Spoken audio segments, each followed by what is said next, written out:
Oi, eu sou a Isabela. Eu sou a Flávia. E você caiu no Angu de Grilo.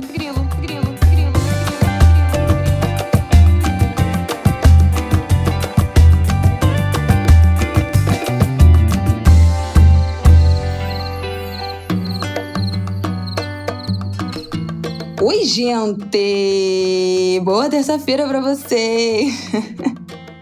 Ela tá me zoando, me imitando. Ridícula. Tudo bem, Flávia?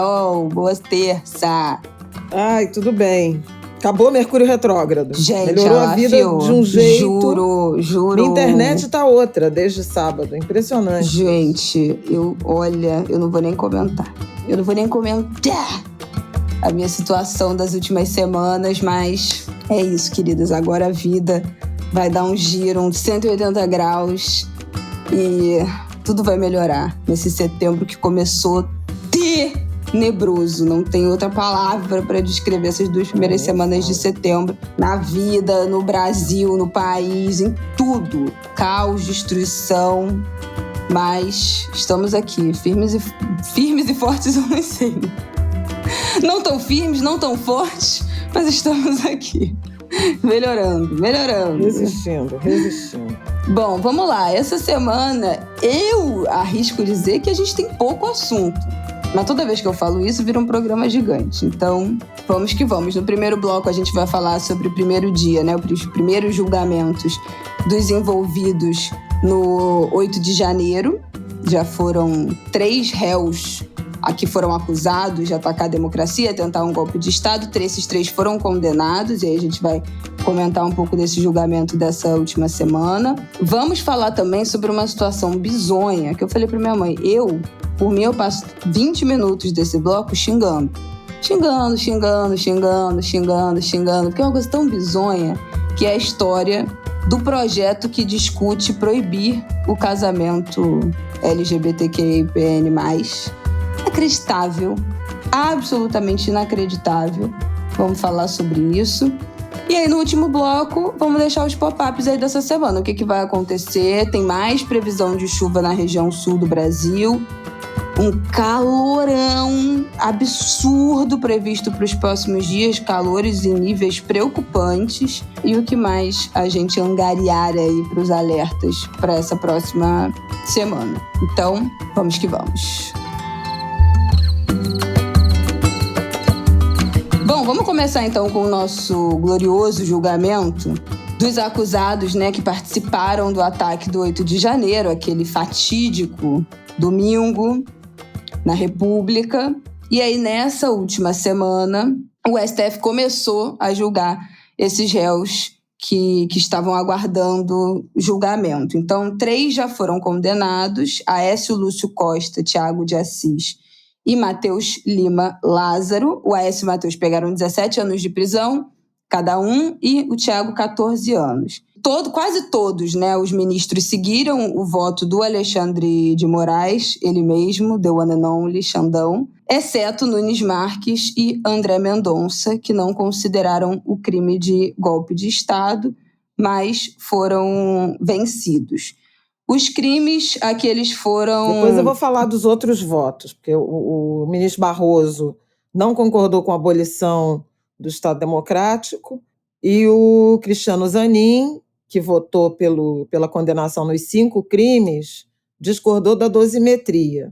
Enfim, é meio ridículo. O Alexandre de Moraes deu 17 anos e ele deu 15, mas concordou com todas as teses, né, do relator, que foi o Alexandre de Moraes. E o revisor foi o Nunes Marques. Então, é interessante também analisar sob essa ótica. E aí, quais foram os 5 crimes? Acho importante a gente enumerar: associação criminosa, abolição violenta do Estado Democrático de Direito, tentativa de golpe de Estado, dano qualificado pela violência e grave ameaça contra o patrimônio da União, deterioração de patrimônio tombado. Então, acho que autoexplicativo, né? Não tem nada que a gente precise muito explicar dentro desses crimes, é o que já estava sendo comentado. O patrimônio da União e patrimônio tombado tem a ver com a quebradeira total, né, dos objetos doados por outros países, de objetos históricos que tinham em Planalto no STF, tentativa de golpe de Estado quando uma pessoa tenta depor por meio de violência ou grave ameaça o governo legitimamente construído. E aí tem essa discussão, né, que eu acho que a gente pode até começar por aí, de que aquelas pessoas não estavam dando, de fato, um golpe. Elas estavam criando o clima de confusão, de instabilidade e de ataque para fazer com que, né, na ideia delas, isso inclusive tem os vídeos, tem as gravações, né, de um desses que já foi condenado, tem as gravações que ele mandou para esposa grávida, que estava grávida, falando de tem que ver os militares mesmo, a gente está aqui para criar confusão para os militares virem e dar o golpe. Então, a ideia era criar essa instabilidade para que um golpe acontecesse como consequência. Mas aí tem gente que não concorda com essa condenação também pelo crime de tentativa de golpe de Estado, porque não seriam eles diretamente a dar o golpe. O que achamos disso, Flavel? Bom, deixa eu dar 2 passinhos para trás, antes da gente falar propriamente desse debate, que foi o melhor debate jurídico, foi um momento assim, de mais qualidade. Eu confesso que eu gosto muito de ver essas transmissões. Nossa Senhora. Da TV Justiça. Não, gosto mesmo. Assuntos de interesse da sociedade. Os ministros têm feito votos e usado linguagem, quem acompanha isso há muito tempo, né? Desde, por exemplo, o Mensalão, a gente vê que há um interesse maior em usar palavras, ideias, metáforas, comparações, explicações mais acessíveis ao cidadão comum, a um Supremo Tribunal Federal que tem sido, de forma recorrente, chamado a decidir sobre assuntos que deveriam ser legislativos. Isso é até um parêntese que eu estou abrindo, a propósito de uma declaração do presidente Lula dizendo que os votos deveriam ser secretos, a sociedade ter acesso somente ao resultado, justamente para não fulanizar. Ele tem um ponto, mas não me parece que esse ponto seja o ideal para a sociedade brasileira, em que quanto mais transparência é sempre melhor, né? A gente tem uma tradição de conchavos à sombra. E segundo, que como a gente tem essa anomalia de um Congresso Nacional que não legisla e um Supremo Tribunal Federal que é levado a fazer interpretações da Constituição sobre assuntos que não estão cobertos pelo arcabouço legal, quanto mais transparência, melhor. Então, não me parece correto. Tudo isso para dizer que eu gosto de acompanhar os debates e esse ponto específico sobre abolição do Estado Democrático e golpe de Estado foi, de fato, o debate jurídico mais interessante de um julgamento que a gente já esperava que trouxesse uma resposta muito dura do Supremo Tribunal Federal em relação ao que culminou no dia 8 de janeiro, com a tentativa de invasão e destruição, né? Tentativa não, com a invasão e destruição das sedes dos 3 poderes na Esplanada, mas que não foi só isso, que não foi um caso isolado. E é importante pensar nisso como um processo, justamente para não cair na tentação de abraçar uma tese de que foi um episódio isolado, espontâneo, uma combustão espontânea, né?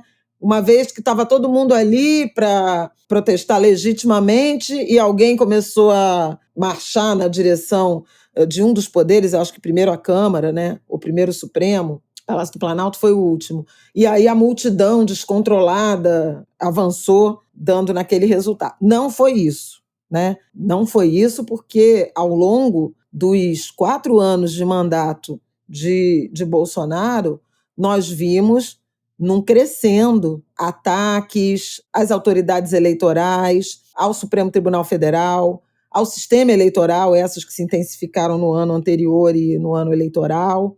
O primeiro ano do Bolsonaro, quem tem essa memória vai lembrar que foi também de muitos ataques ao Congresso Nacional. Isso só cessou a partir desse pacto que pôs o Centrão, Ciro Nogueira, entre outros, no governo, no ministério, e deu no orçamento secreto. Então, houve desde sempre um ambiente de incitação e de ataques persistentes às instituições democráticas e às autoridades, em particular o Judiciário e o Tribunal Superior Eleitoral. Então, dizer que aquilo foi uma situação isolada, atípica e espontânea do 8 de janeiro não é verdadeiro, a meu ver, e os ministros tiveram, a maioria teve, de fato, esse entendimento. 7 ministros votaram com Alexandre de Moraes, né, integralmente. E 3 fizeram pequenas divergências. Na verdade, 6 ministros votaram integralmente com Alexandre de Moraes. O Zanin teve uma divergência na dosimetria, mas votou pela condenação nos 5 crimes. E os ministros Barroso, Mendonça e Nunes Marques é que fizeram algumas divergências. Antes de falar do voto propriamente, eu queria lembrar o seguinte: até aqui tem 1.435 denunciados, tornados réus, né, acusados de crimes como executores, autores ou executores do 8 de janeiro. Estamos ainda avançando, eu vou até dizer lentamente, na direção dos financiadores, na direção dos incitadores, dos organizadores, dos mentores intelectuais, né? E isso precisa ser também finalizado para a gente não ficar no território que é típico do Brasil, pune o bagrinho e anistia o resto, né? O Brasil tem uma tradição de anistia, o que seria totalmente indesejável. E nesses núcleos de financiadores tem empresários, pode ser que tenha políticos, tem militares, né, dos incitadores, nos organizadores, nos mentores intelectuais, tem militares e tem, certamente, Jair Bolsonaro. Então, esse é um ponto. Vão a julgamento 232 e, na semana passada, foram condenados os 3 primeiros. É provável que os restantes tenham seu julgamento feito em plenário virtual. O Supremo já deu essa demonstração de qual vai ser a linha, e essa linha deve alcançar os outros réus. Pois é, mas aí eu tenho uma dúvida. Não vai ser esse julgamento para todos esses mais de 1.000 réus, né? Não, então, aí o 1.113 estão por 120 dias, desde mais ou menos final do mês passado, com os processos suspensos num acordo que o Ministério Público Federal fez com Alexandre de Moraes, o relator, para que se façam acordos de não persecução penal. O que é isso? Esses 1.113, eles estão acusados de crimes de médio potencial ofensivo. E aí eles não iriam a julgamento, mas confessariam o crime, não teriam prisão decretada, eles teriam de ser acusados e admitirem crimes com penas inferiores a 4 anos, haveria a extinção da pena de prisão e algumas cautelares, condições a serem cumpridas. Algum serviço comunitário. Isso é uma medida, de certa forma, até bem-vinda do ponto de vista de quem prega o abolicionismo penal. Não vai botar mais 1.000 e tantas pessoas na prisão se eles cometeram crimes, vou chamar assim, de leves, mas o que o Ministério Público chama de médio potencial ofensivo. Até o fim do ano deve haver alguma notícia em relação a isso. Parece que cerca de 90 ou 100 já procuraram o Ministério Público para fazer esse acordo, que prevê, volto a dizer, admitir o crime, confessar o crime. E aí você tem alguns atenuantes. Se no final desse processo, desses 120 dias, os 1.113, na leitura do Ministério Público, fizerem esse acordo, você fica realmente com os 232. Se houver algum tipo de resistência ao acordo, aí eles poderão ir a julgamento também. Mas essa é a situação atual, porque a gente pensa assim, mas eles não prenderam mais de 1.000, por que são 232 que vão ser julgados? É por isso. Nesse momento, essas pessoas estão com os processos suspensos. Aí, vamos ao julgamento propriamente. Então, a gente vai ter notícia sobre isso. A primeira coisa que me chamou a atenção no julgamento foi a própria marcação tão rápida do julgamento. Porque eu acho até que eu comentei aqui no Angu de Grilo que o ministro Barroso vai assumir a presidência do STF, né, no lugar da Rosa Weber, da ministra Rosa Weber, em outubro, ela que se aposenta, e aí tem todo o debate sobre quem vai substituir a Rosa Weber, agora o Flávio Dino, ministro da Justiça, começa a aparecer também na Bolsa de Apostas, só aparece homem, né? E a expectativa era de que o julgamento dos golpistas fosse o grande feito da gestão de Barroso. Não significa que não será, mas a ministra Rosa Weber demonstrou uma disposição de acelerar isso e marcar o julgamento, como foi na semana passada, dos 4 primeiros. Então, isso também é um indicativo de que ela, que estava na presidência da corte, no momento dos atos, o quanto ela também considerou que era importante o Supremo levar adiante rapidamente e dar esse sinal inequívoco de prejuízo para quem ousar pensar novamente em atentar contra a democracia. Acho isso, assim, super importante, e muitos juristas, especialistas, ex-ministros do Supremo chamaram atenção para esse caráter pedagógico dessa primeira leva de julgamentos e das penas severas. O Alexandre de Moraes, ele propôs, né, a condenação. O julgamento mais emblemático foi do Aécio. E é até engraçado ele ter esse nome, né? Gerou muito meme na internet. Não, Aécio vai a julgamento por golpe. Aécio? Meu Deus do céu. Quantos Aécios existem? Pois é. É tipo Aidano, né? Tem 3 ou 4, sei lá.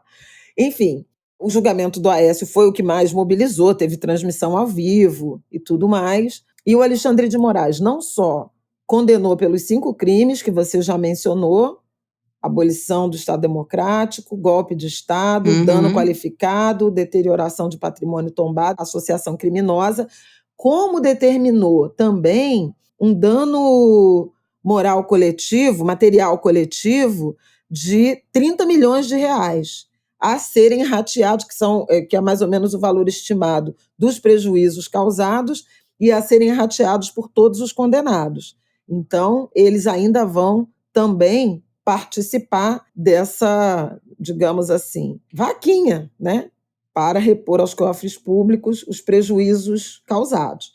Então, foi bem severo, e o total da pena imposta pelo Alexandre de Moraes e depois confirmada pelo plenário é de 17 anos de prisão, 15 anos e meio em regime de reclusão, então regime fechado, 1 ano e meio em detenção, eu acho que é isso. Detenção é o semiaberto, ou aberto. Então, 15 anos de cana, 15 anos e meio de cana para o Aécio. O segundo, eu acho que o Thiago, né? Eu fiquei muito passada, eu achei muito. Quer dizer, não tô falando que eu achei demais, mas é que eu não esperava que realmente fossem ser tantos anos de condenação. Eu não sei se a gente já está muito acostumado, sei lá, com a impunidade, né? Nesses últimos anos foram tantos movimentos golpistas que a gente viu que nada aconteceu. Acho que eu não esperava que, de fato, essas 1.000 e tantas pessoas que foram presas naquele momento fossem virar réus, que fossem, de fato, ser indiciados, que fossem, de fato, passar por um julgamento,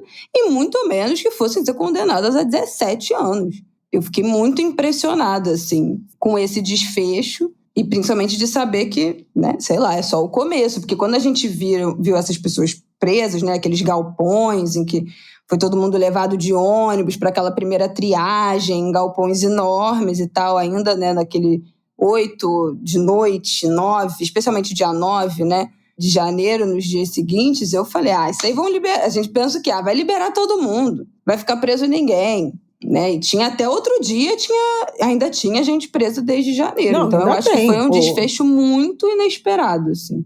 Esses condenados estão presos. O Aécio estava preso, continuará preso. Acompanhou da prisão.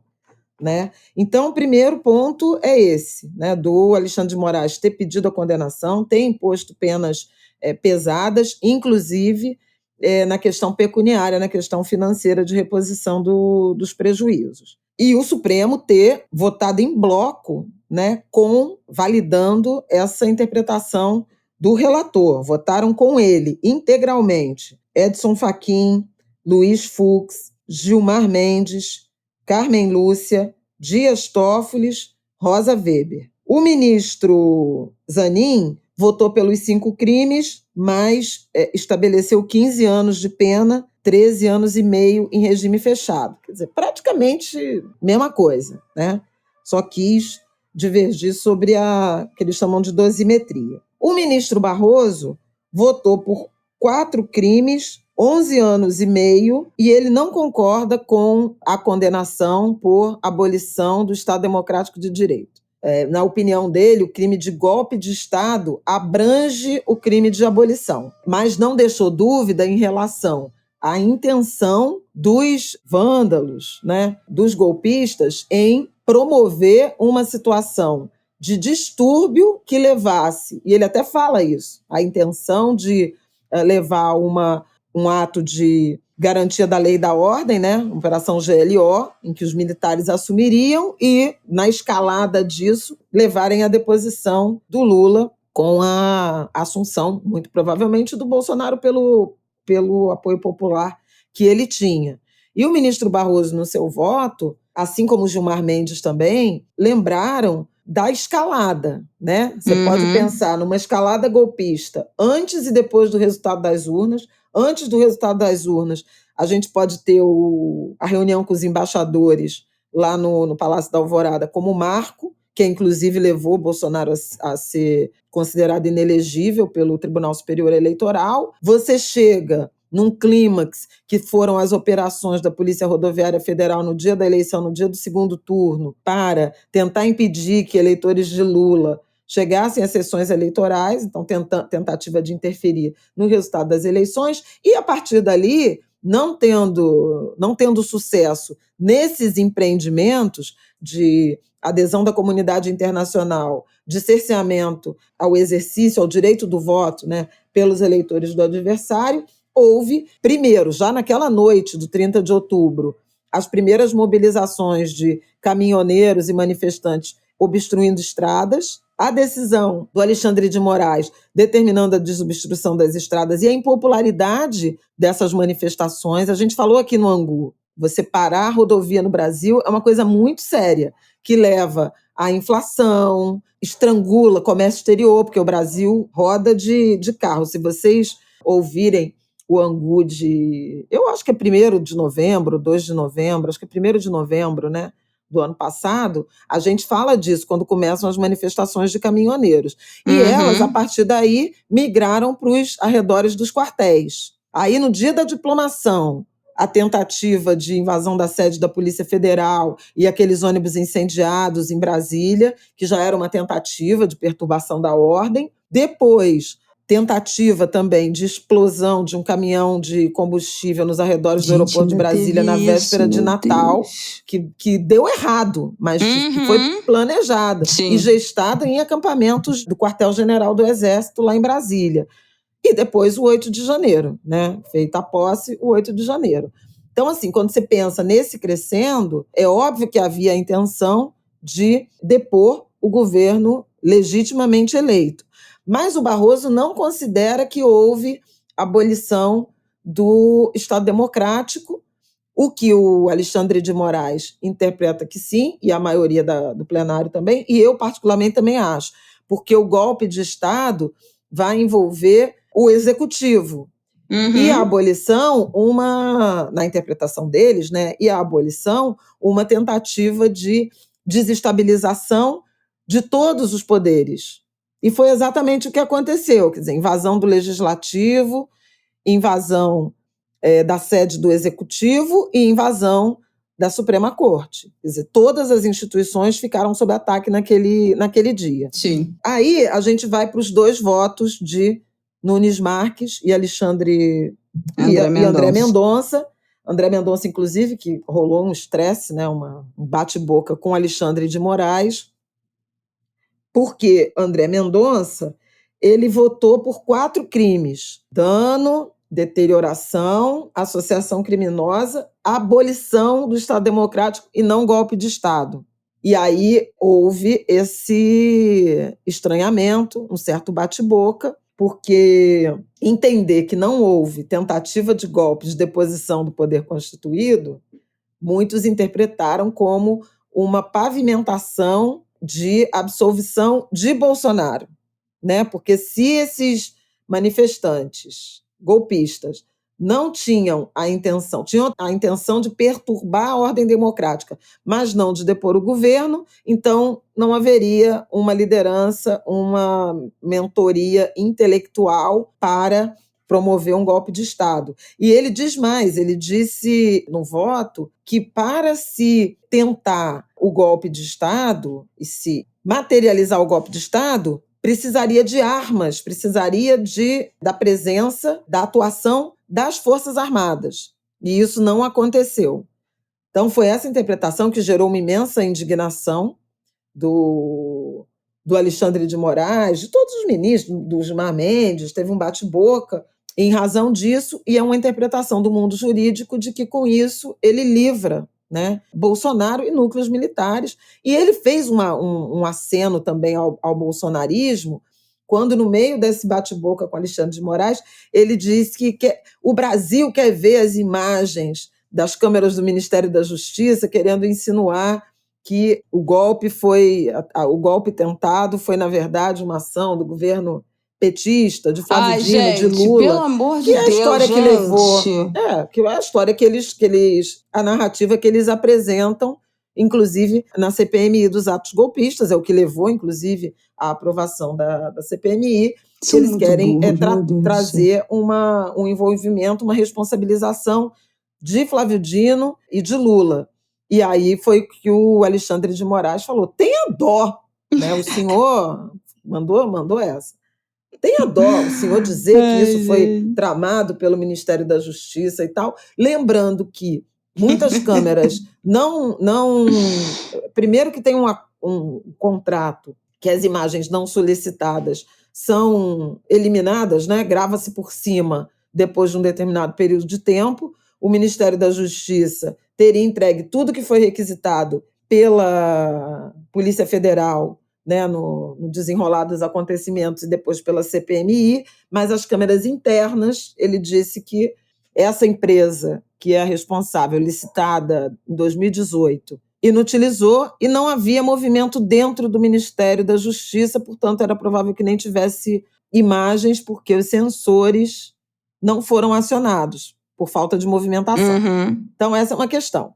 E aí, a gente até volta, porque a mesma empresa também informou que não há registro de imagem pelo tempo decorrido, entrada do Walter Delgatti, do hacker de Araraquara, nem no Palácio da Alvorada, nem no Ministério da Defesa. Então, 0-0, foi esse ponto de vista do André Mendonça, que rolou, inclusive, essa tensão. E o Nunes Marques, que fez um voto que não chegou a surpreender ninguém, mas que confirma um adesismo, né, um abraço ao bolsonarismo e uma lealdade à prova de tudo. Pois é, inclusive o Gilmar Mendes diz isso. Porque é impressionante, né? Os caras já cortaram a corda e já largaram todo mundo, e esse sujeito continua.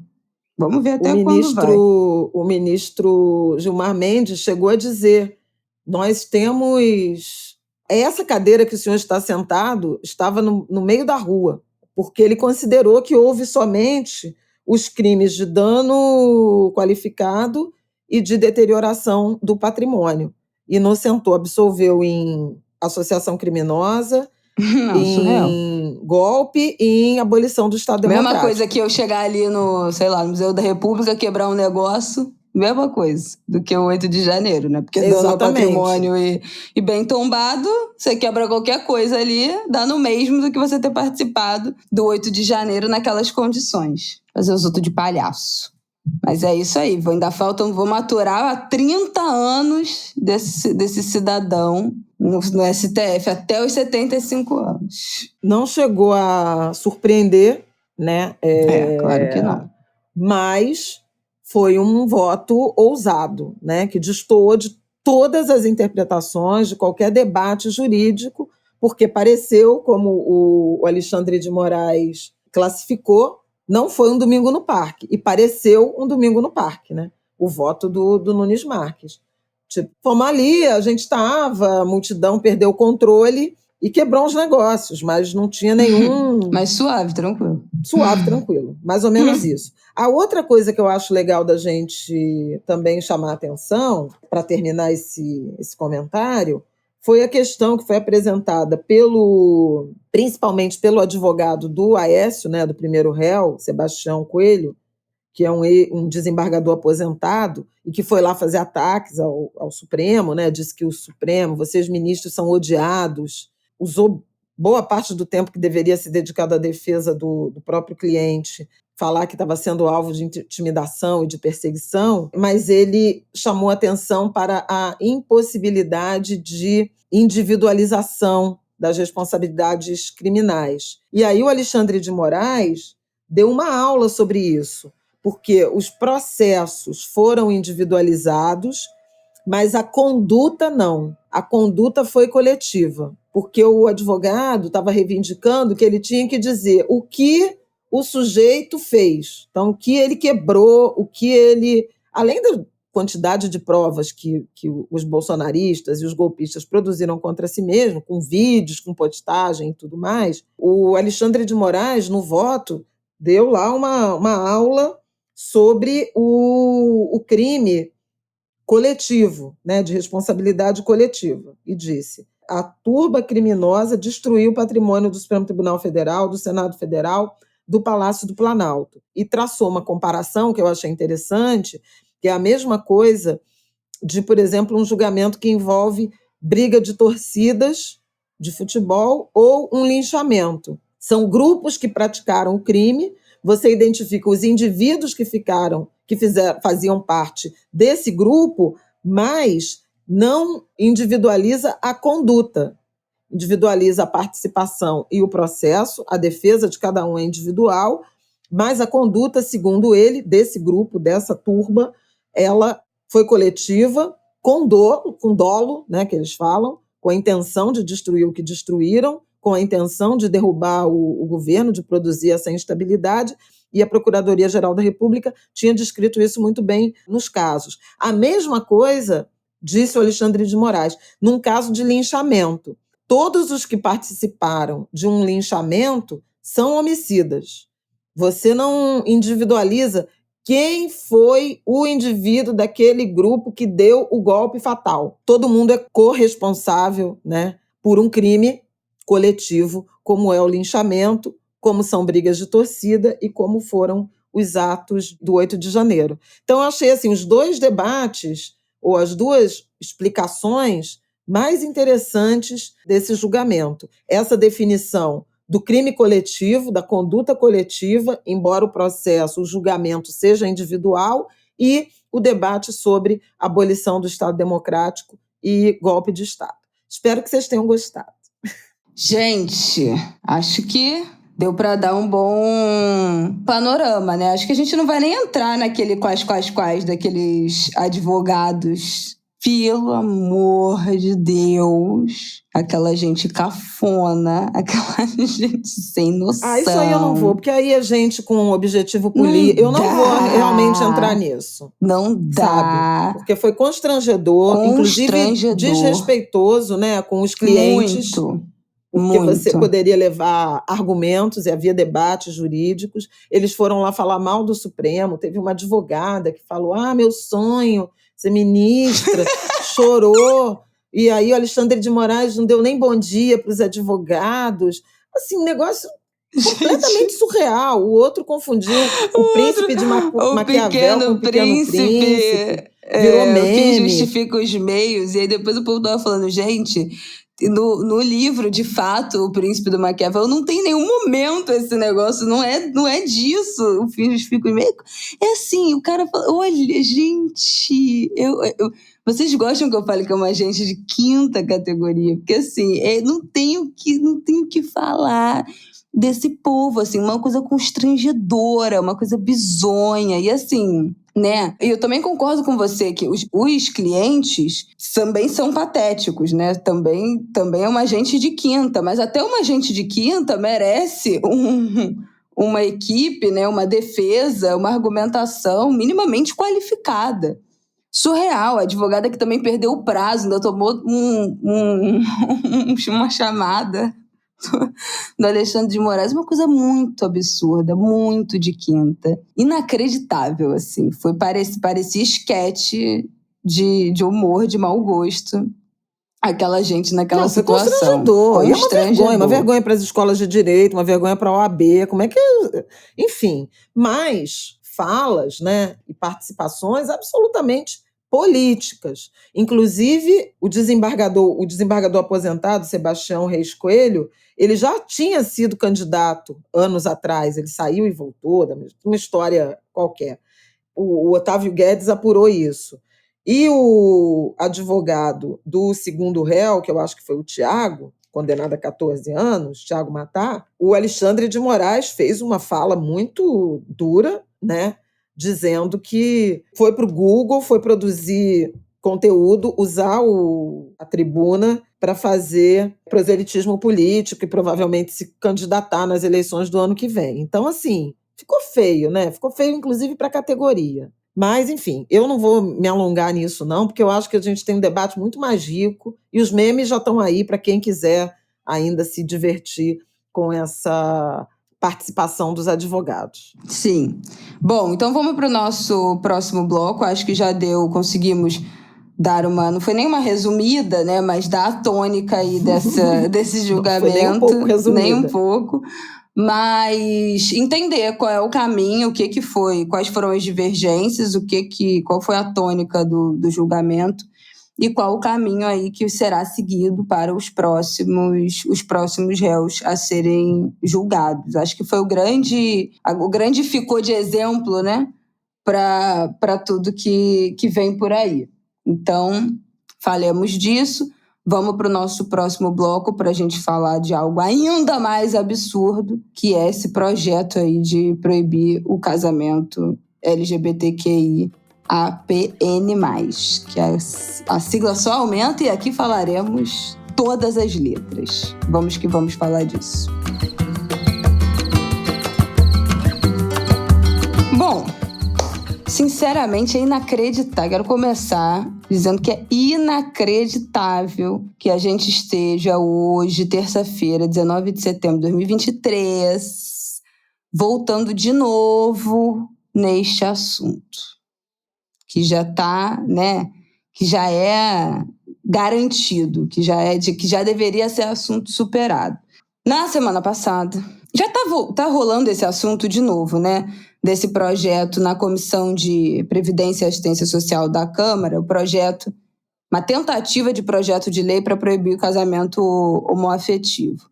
Surreal, na semana passada, esse relatório foi apresentado sobre esse assunto, inacreditável. Foi apresentado pelo deputado Pastor Eurico, do PL de Pernambuco. Olha, gente, meu Deus do céu, que coisa deprimente.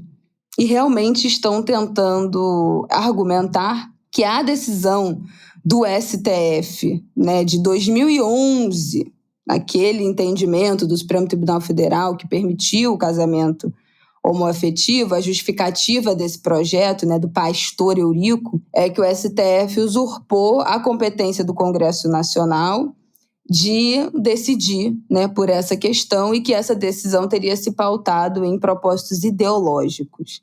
Gente, é inacreditável. Inacreditável, inacreditável.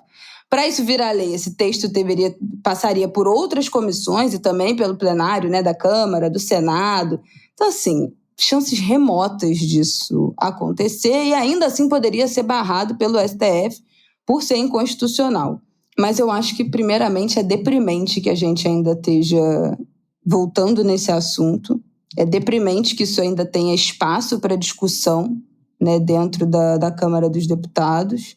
E tá aí um bom exemplo que a gente já tinha falado aqui no Ângulo de Grilo, né, que a gente tirou o Bolsonaro nas eleições, né, que a gente falou isso, que o tamanho dos efeitos dessa crescente conservadora, conservador sempre teve, né? gente que não apoiava, que é contra o casamento homoafetivo entre pessoas LGBTs, sempre teve, não é nenhuma novidade. Mas a quantidade de espaço, de holofote, de poder que essa gente ganhou nos últimos anos para falar dos seus preconceitos livremente, né, para atuar politicamente contra essas populações, essas pessoas, é inacreditável. E esses efeitos serão sentidos, esse crescimento do conforto dessas pessoas ainda será sentido por bastante tempo. Então, quando a gente falou lá atrás, né, em 2018, qualquer coisa que as pessoas falavam, não, se der errado a gente tira ele na próxima eleição, né? O máximo que pode acontecer é ser um governo ruim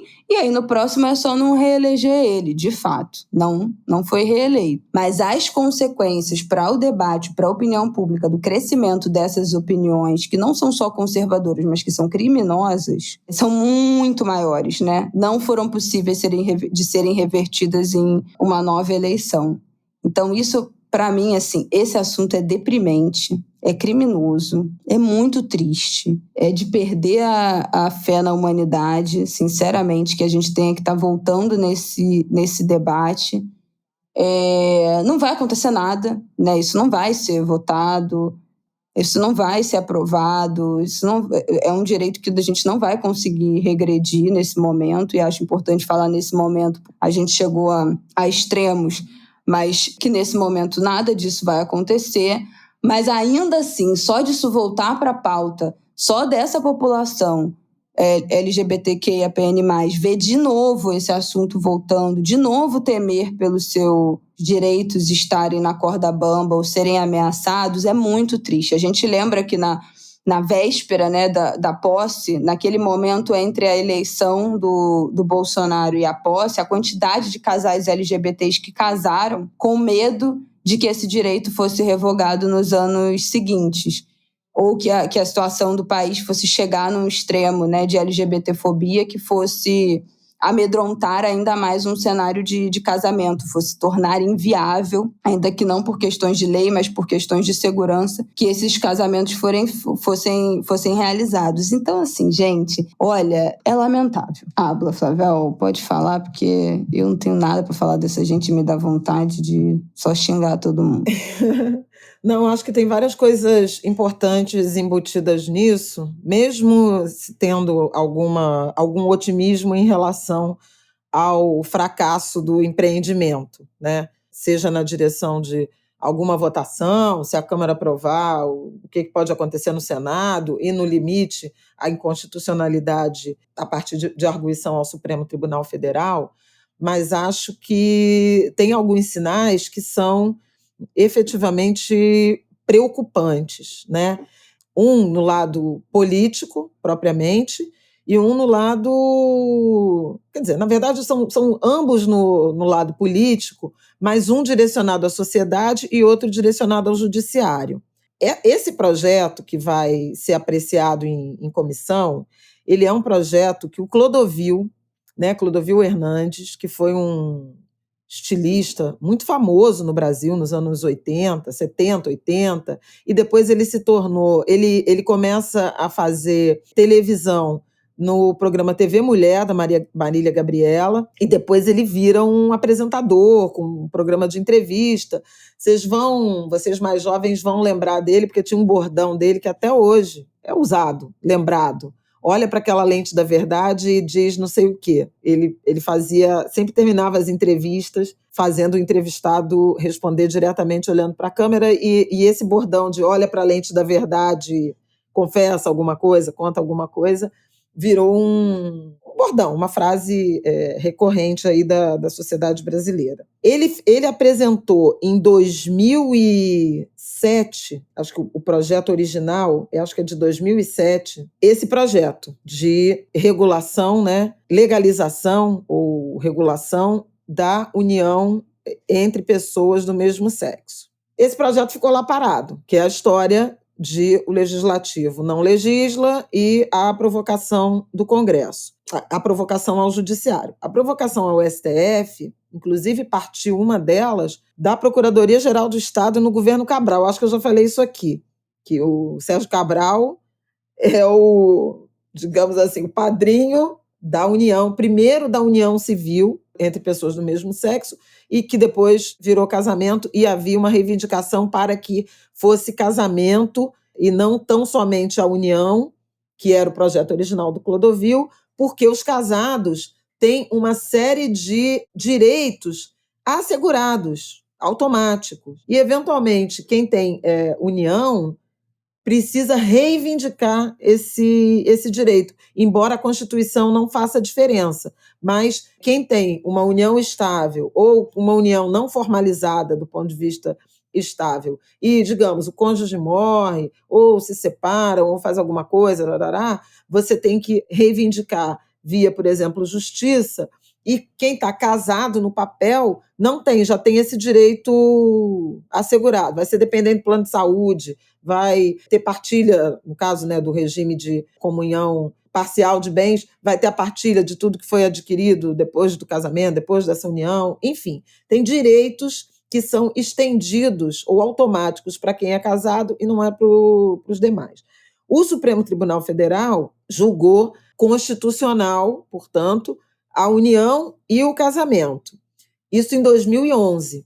Quando chegou em 2013, como tinha cartórios que se recusavam a fazer a união e o casamento, houve uma resolução do Conselho Nacional de Justiça proibindo cartórios de não fazerem, ou seja, exigindo que fizessem união e casamento de pessoas do mesmo sexo. E é nesse estágio que a gente está. Quando a Isabela mencionou que ao Bolsonaro, quando foi eleito, houve essa corrida por casamentos entre pessoas do mesmo sexo, com medo de haver algum retrocesso, é por isso, porque está pendurado em resoluções do Conselho Nacional de Justiça e essa decisão do Supremo, assim como, por exemplo, a criminalização da homofobia, da LGBTQIA+, fobia, ela está, por interpretação do Supremo, equiparada à lei que criminaliza racismo e injúria racial. Até recentemente o Zanin votou contra, né? Vocês lembram? Foi um dos primeiros votos dele, mas ela está assegurada, tanto uma quanto outra, que, na falta de uma legislação específica, a lei do racismo se aplica aos casos de homofobia, lesbofobia e tudo mais. Homotransfobia, né, que o ministro Fachin usou. Bom, o que os caras fizeram? Pegaram esse projeto original do Clodovil, e eu acho essa uma sordidez particular, porque se tratava de um homossexual propondo uma legislação de inclusão, de isonomia entre casais do mesmo sexo e os casais heterossexuais, e deturparam, botando emendas, e objetivamente eles querem proibir tanto casamento quanto união. É esse o teor do projeto. Só que, na exposição de motivos, que esse parlamentar que a Isabela citou do PL, né, ele que é o relator, ele propõe, ele fala de uma resposta ao ativismo judicial, que o Supremo errou ao interpretar a Constituição permitindo a união e o casamento de pessoas do mesmo sexo, quando a Constituição diz que o casamento, a família, é instituição entre homem e mulher, aquela história do casamento homem e mulher. Ele fala diretamente, você leu o texto, e ele fala diretamente no enfrentamento ao que seria um ativismo do Supremo Tribunal Federal, uma exacerbação da função do Supremo, porque interpretou a Constituição à luz do que não era a intenção original dos constituintes, dos deputados constituintes. E aí é que me liga o alerta. Quer dizer, por que eu falei que tem duas direções? Do lado de recado à sociedade, é muito nítida a rearticulação desse grupo de oposição de extrema-direita, com essas questões morais no enfrentamento a uma agenda progressista. Então, eles se reaglutinaram, e isso pode aparecer em projetos de lei, em desengavetamento de projetos, em propostas parlamentares na direção de manter essa polarização e esse tensionamento entre os grupos mais reacionários e progressistas em relação a direitos fundamentais, a direitos civis, e, ao mesmo tempo, de enfrentamento e de recados ao Supremo desses grupos que, tais quais os advogados que a gente comentou no bloco anterior, se apresentam ou atacam o Supremo na direção desse ativismo político. Aliás, outro debate que apareceu no julgamento dos golpistas, principalmente no do primeiro acusado, o Aécio, que eu acabei esquecendo de comentar, mas que cabe aqui, foi justamente a argumentação de que o Supremo não era o foro competente para julgar os atos golpistas e a suspeição de Alexandre de Moraes. E tanto Nunes Marques quanto André Mendonça encamparam essa tese. Já tinham encampado antes, quando houve a apreciação das denúncias pela PGR, se aqueles acusados, autores, deveriam se tornar réus ou não, tanto Alexandre de Moraes, tanto André Mendonça quanto o Nunes Marques votaram considerando que o Supremo não era o foro competente e, entre outras coisas, né? Só tornaria réus quem foi preso em flagrante dentro das instituições e não denunciaria, não acolheria a denúncia de quem foi preso nos acampamentos. Então, já tinha essa divergência.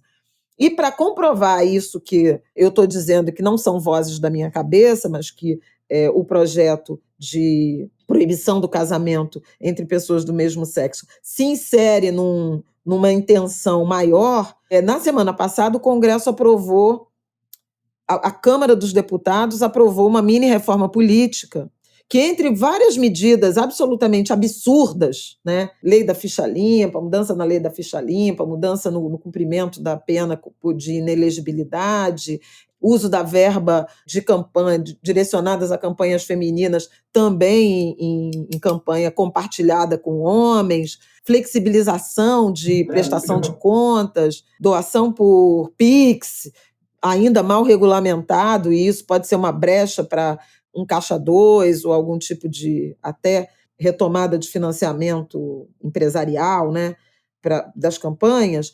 Eles votaram um destaque do mesmo PL, veja que é o partido do Bolsonaro, a proibição das candidaturas coletivas, que são aquelas bancadas que permitiram nos últimos anos a entrada de grupos minoritários, né, ou maiorias minorizadas, na representação parlamentar. Eu até lembrei o caso da Érica Hilton, que foi, na semana passada, junto com a Duda Salabert, apontada como uma das 100 lideranças, ou duas, né, das 100 lideranças que vão inspirar transformações na política nos próximos anos, da revista Time. A Érica foi eleita deputada estadual numa bancada coletiva em 2018, para a Alesp. Uhum. E aquilo a projetou a ponto de ela ter sido eleita vereadora na eleição de 2020 e na eleição de 2022, deputada federal. Ela e Duda são as primeiras deputadas trans, né? E ela, mulher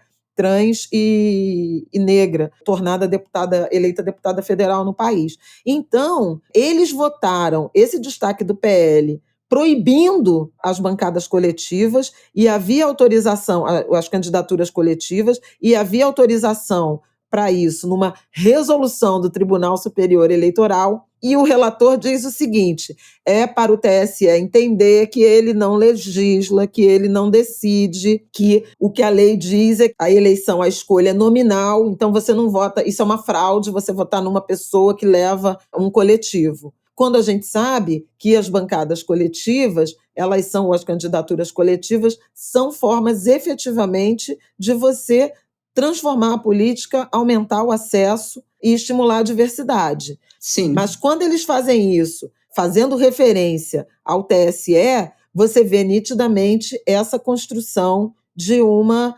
reação do legislativo mais reacionário ao que a gente pode chamar de ativismo judiciário ou judicialização da política. Então, eu acho que a gente tem que ficar bem de olho nisso.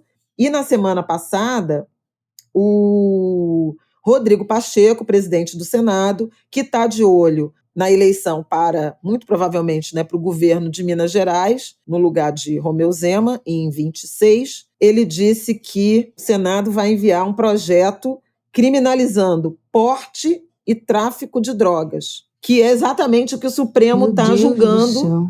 Pois é, a partir do Senado. Então, veja, e o Rodrigo Pacheco já fez críticas ao que ele chama desse ativismo, dizendo que os parlamentares já tomaram decisão, já votaram sobre isso, e que isso não diz respeito ao Supremo Tribunal Federal. O marco temporal é a mesma coisa, né? A pressa com que resolveram avançar na Câmara no projeto do marco temporal que está no Senado, instituindo o marco temporal, projeto de emenda constitucional que passou na Câmara.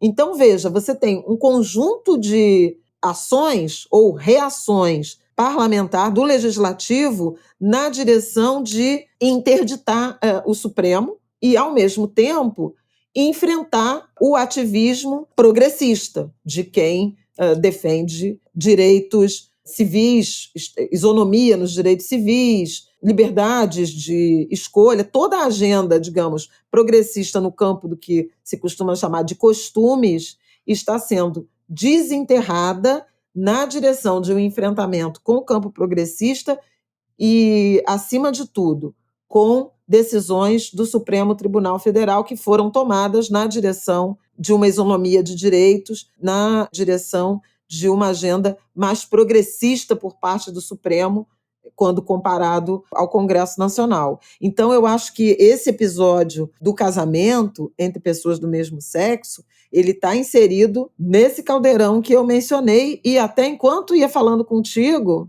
com vocês, Angúlios, fui me lembrando de mais evidências, né? Por exemplo, o marco temporal, por exemplo, essa proposta do Rodrigo Pacheco e a mini-reforma que já está aí e essa questão do casamento. Então, eu acho que a gente não pode pensar nisso isoladamente, mas como uma ação que está sendo muito bem construída por uma extrema-direita, por um campo conservador, que se desestabilizou um tanto depois do 8 de setembro, mas que está se reencorpando. Enquanto isso, a esquerda se autodigladia, né?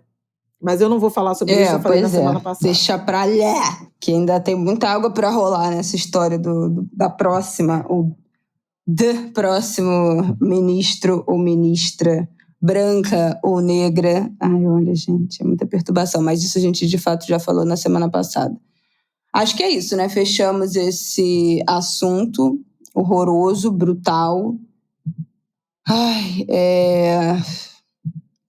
esqueci até a palavra que eu ia falar, não era nem deprimente, não, era desolador, lembrei, desolador, que é a volta desse quais, e em relação a casamento homoafetivo, né, LGBT, é muito triste, gente. Sinceramente, é desolador que a gente esteja de novo vivendo esse momento, e posso imaginar o quanto a população LGBTQIAPN+, sente esse baque e essa agressão, né, que é ter a sua vida, a sua relação, a sua família atingida, criminalizada, né, quase dessa forma. Teve até um boato de que, se isso fosse aprovado, se passasse, os casamentos anteriores seriam todos invalidados, né, enfim, o que não é verdade, mas que gera, né, esse tensionamento permanente, assim como acho que a população LGBT, as mulheres, a população negra se sente o tempo todo em estado de vigilância. Né? A qualquer momento, a gente já falou disso aqui, a gente acha que os direitos estão conquistados, de que não dá para regredir em relação a tantas coisas, e a qualquer momento você pode tomar, e na verdade a gente vive o tempo todo, né, com a guarda armada, com essa armadura, o tempo todo com a sensação de que a qualquer momento você pode perder os seus direitos que já foram conquistados. Então, numa posição de ataque, né, na defensiva, também o tempo todo sobressaltado de viver num país que, enfim, garante os nossos direitos em alguma medida, mas que tem uma boa parte da população que, por eles, fazia isso aqui, e todos esses direitos eram revogados, né? De existência de população que garantam a existência e o bem viver de populações negras, população LGBT, das mulheres. Então, a gente vive sob ataque mesmo o tempo todo. E é muito triste quando esses discursos ganham esse tamanho e essa voz. mas... Nisso que você está falando, né, do retrocesso, tem um princípio jurídico chamado efeito cliquet nos direitos humanos. Efeito cliquet vem Quem me ensinou isso foi o Guilherme Pena, do Ministério Público Federal, promotor. Efeito cliquet. Ele vem do alpinismo. Cliquet é o momento em que o alpinista não tem mais como recuar. Tipo, tem um momento na escalada que não dá para voltar, você só pode subir. E isso se tornou ajuda a definir nos direitos humanos exatamente a ideia de que direito não pode retroceder, você só pode avançar na proteção aos indivíduos. É também conhecido como o princípio da vedação do retrocesso. E isso, por exemplo, é facilmente explicado assim: não pode amanhã um deputado apresentar um projeto para restituir a escravidão, entendeu? A gente não tem esse nível de fragilidade. No entanto, há debates que são travados a partir daí. O meu entendimento é o mesmo. Não tem como retroceder nesses direitos. E no episódio de 2018, quando começam os casamentos, eu até escrevi uma coluna falando disso e falando, inclusive, desse efeito cliquet, dizendo o seguinte, que a gente não pode... Tomara que ali em 2018, naquele momento, tantos e tantos casais que realmente encontraram seus pares puderam se casar, mas a gente não pode, como sociedade, imaginar que essas pessoas estarão sozinhas, uma vez que... E se você não encontrou seu grande amor até dezembro de 2018, aí você não vai mais casar porque o direito vai retroceder? E aí até falava sobre isso. Então, assim, só que é um debate, porque os caras estão falando que não é isso que a Constituição diz, que o Supremo está invadindo a atribuição legislativa, e aí você tem essa queda de braço. Por isso que eu estou chamando a atenção para um sentido político mais amplo, que não que seja somente pouco, né? Mas a perseguição à homotransfobia, né? Aos LGBTQI AP+. Isso está acontecendo não só no Brasil, esse avanço, né, na tentativa de cercear direitos, de criminalizar a homossexualidade. Nos Estados Unidos, tem vários estados aplicando legislação de perseguição à comunidade LGBTQIA+. Na África, tem legislações sendo aprovadas. Então, assim, você vai vendo, né, nesse ambiente de gestação da extrema-direita.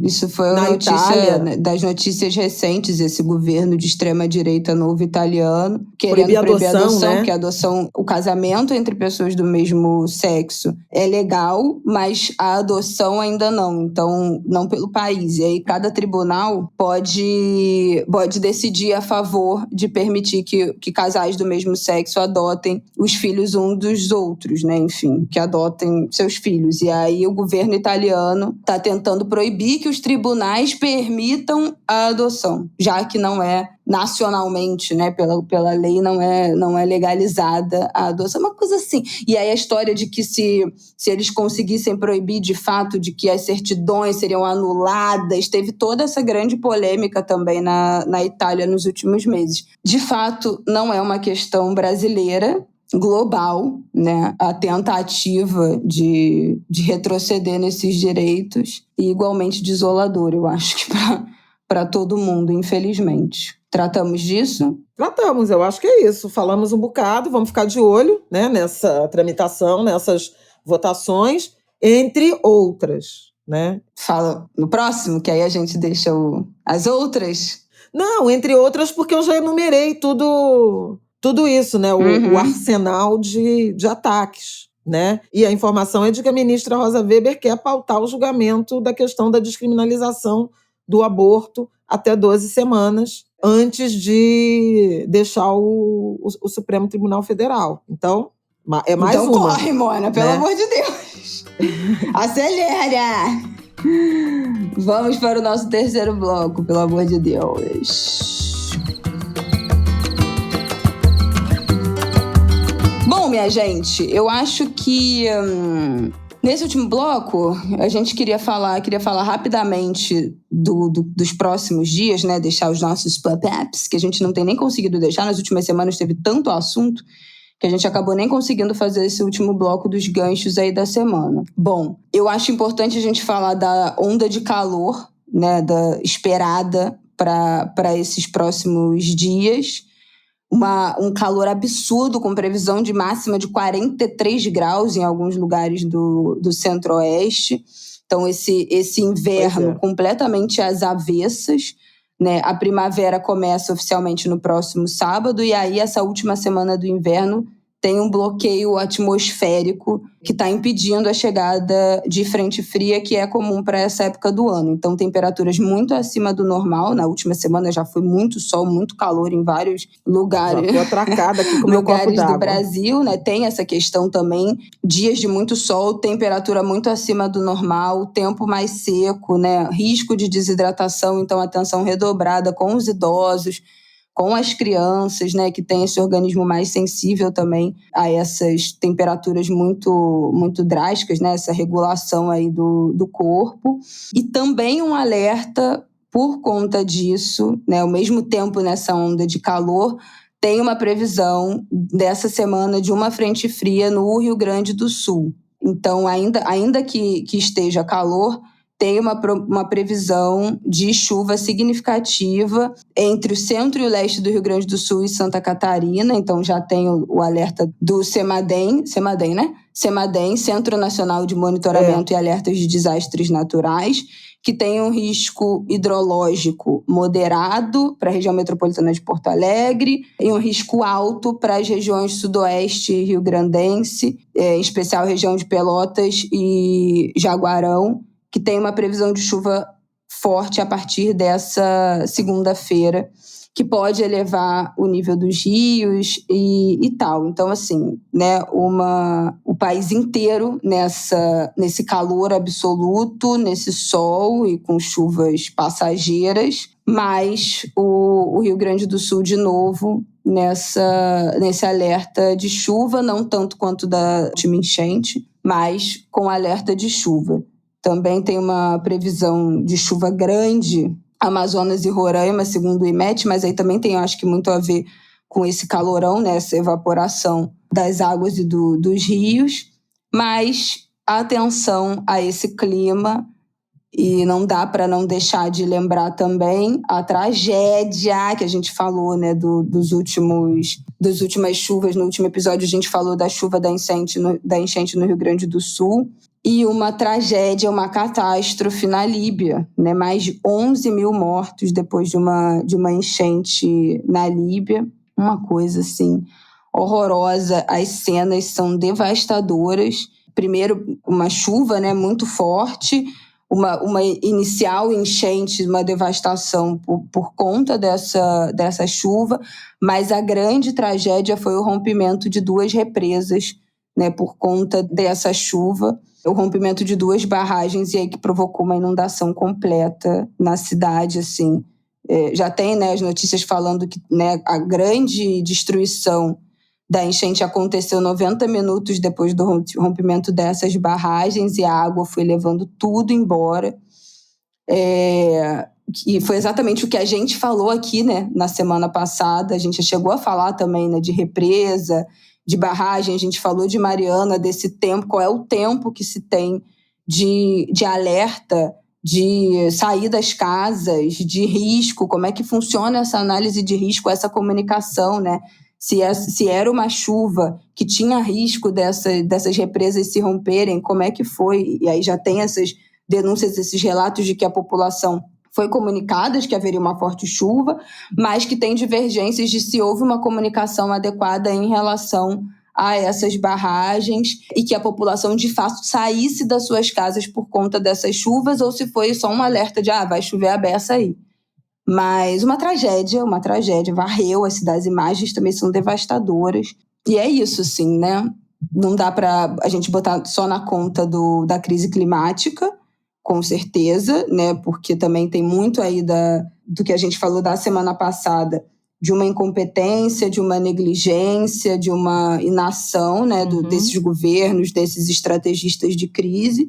Mas o fato é que a gente está vivendo um transtorno, uma mudança climática verdadeira que faz com que né, essas mudanças de volume de chuva, de pressão atmosférica, de frente fria, de calor, intensidades e frequências, de frio, né? Então, um calor completamente atípico para essa época do ano. Então, muito, muito diferente dos padrões que a gente estava acostumado. E no caso desse ano, noticiado. A gente, né, foi avisado que o El Niño causaria esse calor extremo em momentos que era para sentir frio, uma chuva muito forte, uma seca muito forte em regiões específicas. Então, como estamos lidando com isso? E isso com efeitos até outono do ano que vem. É importante chamar atenção para isso. O verão também não vai ser também de super El Niño. Tem uma observação muito intensa na produção agropecuária, né? Porque, em tese, o El Niño especialmente no centro-oeste, e mesmo em áreas do sul, fora do Rio Grande do Sul, ele favorece, é um fenômeno que favorece a lavoura, porque traz chuva mais cedo. Mas na intensidade destrutiva e na frequência que está acontecendo, por exemplo, no Rio Grande do Sul, é uma tragédia. Eles divulgaram na semana passada o primeiro levantamento, né, dos efeitos daquela tempestade, né, com ciclone, e 29 mil animais morreram. Teve muita destruição de lavoura de fumo.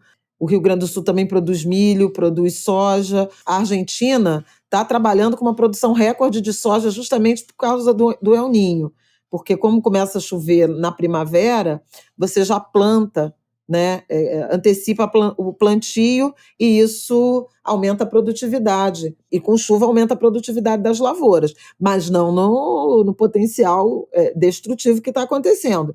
E afora isso, quer dizer, se tem previsão de chuva no centro-oeste, em regiões do sul, para o norte e nordeste a previsão é de seca. Então, a gente também vai ver como é que o governo vai se comportar em relação a isso, na direção de formar estoques de alimentos, para coisas que a gente não teve, né, nos anos de governo Bolsonaro, e vimos aí a disparada no preço dos alimentos. Nesse momento, a gente está numa relativa tranquilidade, tem havido deflação no preço dos alimentos, inclusive o IPEA, na semana passada, divulgou a inflação por faixa de renda. As famílias de renda mais baixa são as que estão com a menor inflação, justamente pela queda no preço dos alimentos. Isso é uma notícia boa, mas os primeiros meses do ano já costumam ser de aumento de preço dos alimentos, porque justamente por conta do calor e das chuvas, isso impacta muito, principalmente a produção de hortaliças e frutas. Então é importante também prestar atenção nisso, quer dizer, na preparação e na prevenção, seja dos territórios para preservar a vida, mas também na política de segurança alimentar, na direção de evitar uma inflação e um agravamento da fome, da miséria, né? Qualidade de acesso das famílias a alimentos. Eu acho isso super importante. Que mais? Não, eu já ia passar uma agenda aí, né? Vamos passar a agenda cultural da próxima semana? Eu queria só falar que hoje, nesse dia que vocês estão nos ouvindo, 19, né, de setembro, é o primeiro discurso do Lula, agora, né, nesse terceiro mandato, na Assembleia Geral da ONU, expectativa aí de fala em relação ao meio ambiente, algum recado para o Brasil sobre recuperação da economia. Pode ser que tenha alguma referência à regulação das redes sociais, dos discursos de ódio, né, de defesa da democracia. Vamos ver aí fica todo mundo tenso, vamos ver o que ele vai falar sobre a guerra, né, sobre Rússia, porque toda vez que o Lula tem falado, especialmente... aceitou, né, o convite para encontrar ele em Nova York. Vão se encontrar na quarta-feira. Bom, melhor do que os últimos discursos do Bolsonaro. Não, o discurso do Lula escrito tem sido positivo, ponderado. O problema é quando ele dana a falar de improviso, e ele tem feito isso de uma forma recorrente, e aí se atropela, tem que voltar atrás, e acaba eclipsando coisas boas que estariam no discurso. Amanhã também, o Comitê de Política Monetária amanhã se reúne. 19 ou amanhã 20? 19 e 20. 19 começa e 20 sai a decisão sobre taxa de juros. é muito provável que Meu Deus, haja como mais esse um povo corte. se reúne, gente? A cada Pô, 45 mas é dias. toda hora isso. Então, vamos olhar também como é que o Banco Central está Não vendo a podia ser um e-mail, conjuntura. não, essa reunião.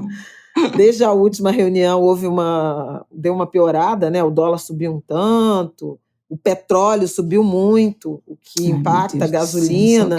Então vamos acompanhar. Vamos estar acompanhando, como dizem os operadores de call center. E aí, de cultural, eu quero dar parabéns para minha mestra, amiga, minha querida, minha referência, Conceição Evaristo, que ganhou o troféu Juca Pato de Intelectual do Ano. É um prêmio concedido desde os anos 60 pela União Brasileira de Escritores, e foi a primeira vez que uma mulher negra foi agraciada. E é muito interessante que a Conceição tenha sido agraciada neste ano especificamente, em que a gente volta a debater representatividade de gênero e raça tão intensamente a partir do debate sobre o Supremo Tribunal Federal, a vaga de Rosa Weber. Então, lindo, meu orgulho, meus aplausos, minha admiração, minha emoção. Ela fez um agradecimento muito legal num vídeo que está no Instagram, a gente pode botar o link, que ela fala de ser a primeira é menos importante do que abrir caminho, né? Inaugura uma outra fase. Ela é tudo de maravilhoso. A vozinha, eu não aguento. E hoje, aí segunda-feira, 18, está fazendo um mês do assassinato de Mãe Bernadette. A gente sabe pouco, sabe da prisão de 3 suspeitos, nomes não foram revelados e tampouco o mandante. Então, eu acho importante também a gente sublinhar essa lacuna, né? Uhum. Enfim, é um crime absolutamente inaceitável, com carga política, de opressão às comunidades quilombolas, às lideranças, né, aos defensores de direitos humanos. Eu acho que vale a pena. E domingo eu estarei no Festival Literário e Cultural do Baixada Fluminense, Flick BF, que é lá no Parque Natural do Parque de Jericinó, ali na Baixada, e a Conceição. Eu vou estar domingo de manhã numa mesa sobre, na verdade, a convite da Selminha, numa mesa sobre Beija-Flor como patrimônio cultural. Mas a Conceição Evaristo vai estar no domingo 24, às 15 horas. Eu acho imperdível. Tem que ir, gente. E começa nesta terça, 19. Tem uma vastíssima programação. Oficinas, palestras, shows, vai ter fundo de quintal. Eu acho que vai ser muito bacana, gente. Alô, Baixada Fluminense. Pois é. Temos muitos orgulhos da Baixada Fluminense. Pois é. Então, vale a pena. Festival Literário na Baixada. Vocês que frequentam a FLUP, as festas literárias nas escolas de samba, Frei Portela, Mangueira fez esse ano. Exatamente. Maravilha. Na Baixada, com grandes nomes, com grandes escritores, com grandes possibilidades. Eu acho que vale super a pena passar por lá. Tem um outro convite também, que acabou de chegar no meu e-mail, que é a Camille Viola, que é autora, que a gente já falou dela aqui, autora do livro do Jorge Benjor, que a gente citou aqui quando a gente falou do podcast, do Projeto Querino. Ela é autora do livro África Brasil, Um Dia Jorge Ben Voou para Toda a Gente Ver. Vai dar um curso nesta quarta, dia 20, e na próxima quarta, dia 27, no Alfa Bar e Cultura, aqui na Rua do Mercado, no centro. Ela vai dar um curso sobre Jorge Ben, sobre o livro, né? Enfim. Falaram que o show dele, inclusive no Koala, nesse último domingo, foi uma coisa assim, magnânima, histórico, que ele chorou no final, se emocionou com o show. Ai, que a produção teve que dar 10 minutos a mais para ele encerrar o show, que foi uma coisa assim, um transe coletivo, apoteótico. E Camille vai estar dando esse curso nessa quarta, dia 20. É verdade, dou fé. O show do Jorge Benjor, gente, é coisas que você tem que fazer antes de morrer. É ir a um show do Jorge Benjor. É um negócio alucinante. Ele vai num crescendo. Quando você vê, você está pulando 3 metros de altura. Assim. É um negócio absurdo. É muito, muito, muito, muito, muito, muito bom. Pois é. E aí, vai ter o curso da Camille nesta quarta e na próxima quarta, 20 e 27, de 5 da tarde às 7 da noite, no Alfa Baricultura, que é um bar maravilhoso na Rua do Mercado, vale muito a pena. Tem vários outros cursos rolando, vou deixar aqui no descritivo do nosso episódio também o Instagram do Alfa, porque tem outros cursos acontecendo lá. Ainda tem vaga para esse da Camille, corre lá no Instagram dela, também vou deixar aqui, que tem o link da bio. No link dela lá, da bio dela no Instagram, tem o link de inscrição. Aliás, o Alfa, né, que é isso. antigo, é a volta, né, da Alfarab, com a Cândida, tem uma programação linda, né, afora comida, afora o serviço de restaurante, mas cursos, rodas de conversa, o Simas está com uma programação permanente lá, vale super a pena. Quem está no Rio, ou quem não é do Rio e vem ao Rio a turismo, por alguma coisa, dá sempre uma olhada na programação, vale que super. Tem muita coisa valendo muito a pena. Vale super. Então é isso, gente. Acho que passamos a programação. Eu estarei no próximo sábado no Festival Clube de Criação em São Paulo, encontro aí de publicitários, agências. Estarei numa mesa às 3h30 da tarde, falando de podcast. Deixa eu falar aqui, né? Vou vender meu peixe aqui. Deixa eu falar qual é a programação da minha mesa. A mesa O Futuro do Podcast, dia 23, às 3h30. É no Memorial da América Latina, em São Paulo. A mesa, quem vai ter nessa mesa? Vamos lá. Bárbara Rubira, da Rádio Novelo. Bárbara Zamberlan, do Spotify. Eu. Benedita Cazé, do PCD Pod, adoro Benedita. É um podcast muito importante que ela está fazendo, tem no YouTube e tem no Spotify também, que é sobre pessoas com deficiência, entrevistando pessoas com deficiência, a Benedita e o Pedro França. Mesa mediada pelo Rodrigo Tigre, autor do podcast SA. Então, estarei lá no festival, quem estiver por São Paulo, quem for participar, me dá um oi, vamos nos encontrar. E é isso, né, Flávia? É isso. Então, tá bom, né? Até terça que vem, Angulers, queridos amados. Boa semana, bom final de semana. Bebam bastante líquido. Use protetor solar, cuidado com esse solzão, hidrate-se.